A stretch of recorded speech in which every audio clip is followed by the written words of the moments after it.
Man by Ted Hugh, Chapter 1. The Coming of the Iron Man.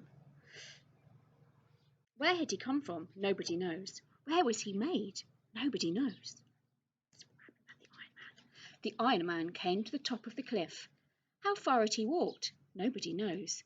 Where had he come from? Nobody knows. How was he made?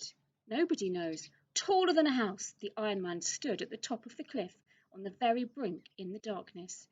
The wind sang through his iron fingers. His great iron head, shaped like a dustbin, but as big as a bedroom, slowly turned to the right, slowly turned to the left. His iron ears turned this way and that way. He was hearing the sea. His eyes, like headlamps, glowed white, then red, then infrared, searching the sea. Never before had the Iron Man seen the sea. He swayed in the strong wind that pressed against his back. He swayed forward on the brink of the high cliff, and his right foot, his enormous iron right foot, lifted up into space, and the Iron Man stepped forward off the cliff into nothingness. Crash! Down the cliff the Iron Man came, toppled head over heels. Crash, crash, crash! From rock to rock, snag to snag, tumbling slowly. And as he crashed and crashed and crashed, his iron legs fell off. His iron arms broke off, and his hands broke off the arms. His great iron ears fell off, and his eyes fell out. His great iron head fell off. All the separate pieces tumbled, scattering, crashing, bumping, clanging, down on the rocky beach far below. A few rocks tumbled with him. Then silence. Only the sea, the sound of the sea, chewing away at the edge of the rocky beach, where the bits and pieces of the Iron Man lay scattered far and wide, silent and unmoving.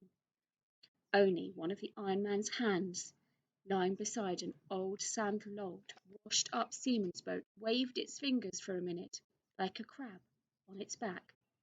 Then it lay still. While the stars went on wheeling through the sky, and the wind went on tugging at the grass on the cliff top, and the sea went on boiling and booming. Nobody knew the Iron Man had fallen. Night passed. Just before dawn, at the darkness, grey-blue and the shapes of the rocks separated from each other. Two seagulls flew, crying over the rocks. They landed on a patch of sand. They had two chicks in their nest on the cliff, and they were off searching for food. One of the seagulls flew up. Ark! He'd seen something. He glided low over the sharp rocks. He landed and picked something up, something shiny, round and hard. It was one of the Iron Man's eyes. He brought it back to his mate. They both looked at this strange thing, and the eye looked at them. It rolled from side to side, first at one girl, then at the other. The girls, peering at it, thought it was a strange kind of clam, peeping out from its shell.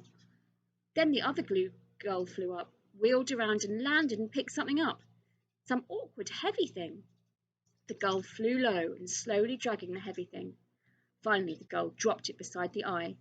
This new thing had 5 legs. It moved. The gull thought it was a strange kind of crab. They thought they'd found a strange crab and a strange clam. They did not know they'd found the Iron Man's eye and the Iron Man's right hand. But as soon as the eye and the hand got together, the eye looked at the hand. It glowed blue. The hand stood up on 3 fingers and its thumb, and it craned its forefinger like a nose. It felt around. It touched the eye. Gleefully it picked up the eye and tucked it under his middle finger. The eye peered about between the forefinger and the thumb. Now the hand could see. It looked around, and it darted and jabbed at one of the gulls with its stiffly held finger, then darted at the other and jabbed him. The 2 gulls flew up into the wind with a frightened cry. Slowly the hand crept over the stones, searching. It ran forward suddenly and grabbed something and tugged, but the thing was stuck between 2 rocks. The thing was one of the Iron Man's arms. At last the hand left the arm and went scuttling hither and thither among the rocks until it stopped and touched something gently. The thing was the other hand.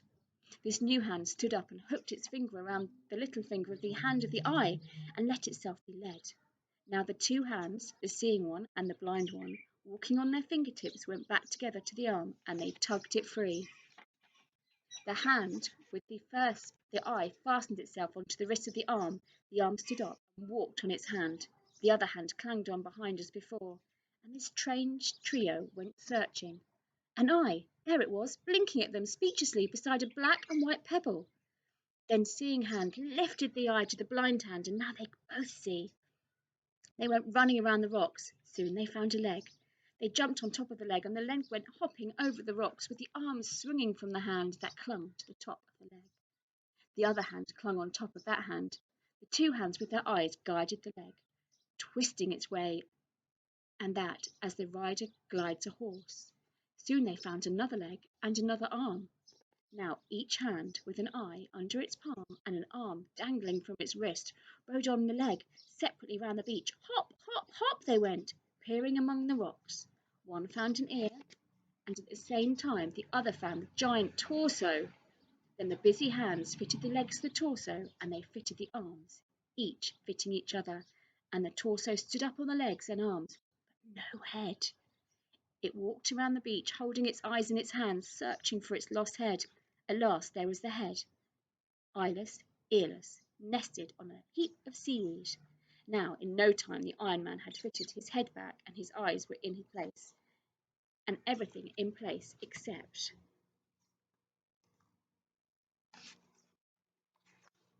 for one ear. He strode about the beach, searching for his lost ear, as the sun rose over the sea and the day came. The two girls sat on their ledge, high on the cliff. They watched the immense man striding to and fro over the rock's ledge. Between them, on the nesting ledge, lay a great iron ear. The girls could not eat it. The baby girls could not eat it. It lay there on the high ledge. Far below, the Iron Man searched. And at last he stopped, and he looked at the sea. He was thinking the sea had stolen his ear. Perhaps he was thinking the sea had come up while he lay scattered and had gone down again with his ear. He walked towards the sea. He walked into the breakers, and there he stood for a while, the breakers bursting around his knees, and he walked in deeper and deeper. The girls took off and glided down low over the giant iron head that was now moving slowly out through the sea. The eyes blazed red, level with the wave tops, till a big wave covered them and foam spouted over the top of the head. The head still moved about under the water. The eyes in the top of the head appeared for a moment in a hollow of a swell. Now the eyes were green. The sea had covered them and the head. The girls circled low over the line of bubbles that went on moving slowly out into the sea. That's the end of chapter 1.